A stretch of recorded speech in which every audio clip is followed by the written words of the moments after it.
El nahual de la colonia. Soy originario de una zona naranjera en Veracruz, México. Hace años, por allá del 2012, que entré a la secundaria, me tenía que levantar muy temprano para empezar a alistarme, asearme y arreglar todo para irme y poder llegar temprano a la secundaria, que quedaba en el centro de la ciudad. Bueno, un día por un inmenso calor que hubo, me desperté a eso de las 3 de la mañana. Recuerdo la sensación de incomodidad. Era horrible. Cuando me desperté por completo, me puse mi playera y fui hacia el comedor, donde cabe resaltar daba hasta la puerta principal de mi casa. Un sentimiento de miedo y horror pasó por mi cuerpo al ver que está entreabierta la puerta. Las luces en su mayoría estaban apagadas, solo estando encendidas las de mi cuarto, que estaba en la planta baja con ventanas para ver todo el patio. Al salir vi sentado a mi padre, afilando su machete y silbando. Ver silbar a mi papá era sinónimo de que estaba en un momento de seriedad, molestia o estrés. Era un hábito que hacía para calmarse. Cuando lo vi me relajé un poco. Cuando lo vi me relajé un poco y suspiré. Me acerqué y le dije, ¿qué haces aquí afuera, papá? Él solo me miró y me dijo, no vayas a gritar ni a asustarte. Solo mira al árbol de zapote, hasta arriba, contando que en mi patio teníamos muchos árboles frutales de gran tamaño, pero el zapote tenía mínimo unos 6 o 7 metros de alto. Cuando levanté la mirada y vi lo que se posaba en las ramas del árbol, no podía distinguir bien por la poca luz que se reflejaba, pero sí se podía apreciar de entre las ramas del árbol.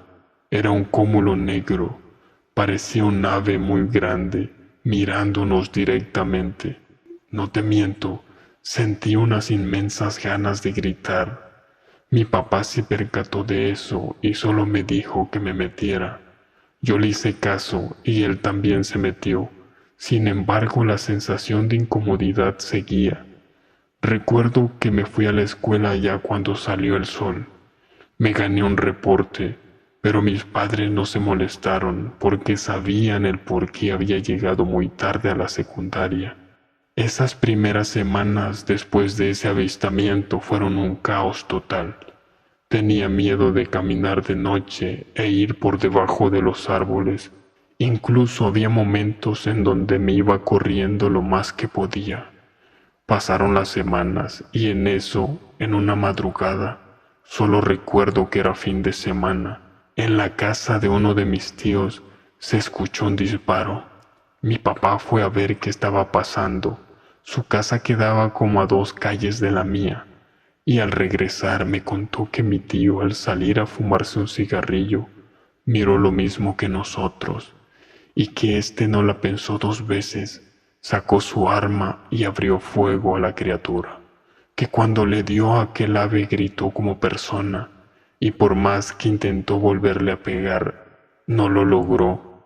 En la tarde de ese mismo día, un curandero que era muy conocido por la colonia usaba un palo como muleta, ya que según lo habían herido en la parte baja del abdomen, sobre el costado izquierdo, y sí, fue un impacto de bala. Cuando el rumor empezó a expandirse, muchos hombres de lo que era mi colonia corrieron de la ciudad al curandero y le prendieron fuego a su casa para quemar todas las cosas malas que tenía dentro de esta.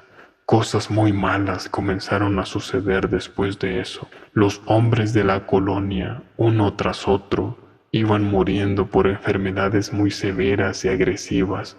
La colonia hoy en día es habitada solo por mujeres viudas, y mi tío, él era un hombre vaquero, un hombre delgado que no conocía excesos y muy recto en cuanto a no pasar ciertos límites.